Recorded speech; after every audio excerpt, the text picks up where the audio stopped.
Hey, what's up guys? JP's here. Short video lang mga repa. Tara, samahan niyo akong mag-unbox ng Hexagon Gold Balls at install sa aking M3. Let's go!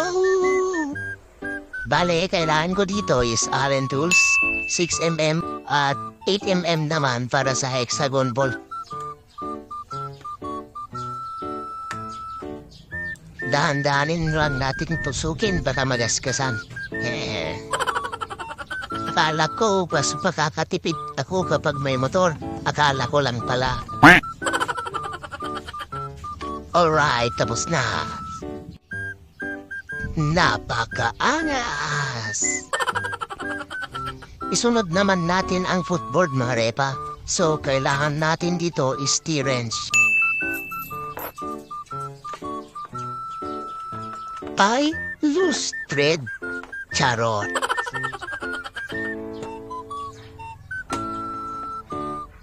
Ang sarap talagang magkabit ng pyesa, lalo na kung pinagpaguran mo yung pinambili dito. And last mga repa, dito naman sa plate ng ating motor.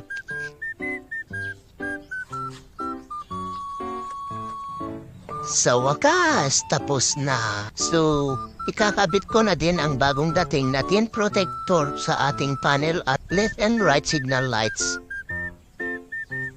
Alright, very nice. Sunod naman natin ang left and right signal lights mga repa.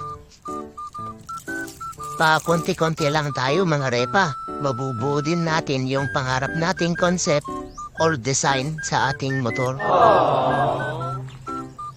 Hanggang dito na lang muna mga repa. Kita-kits sa susunod na video. Salamat! Oops, there's more! Monta!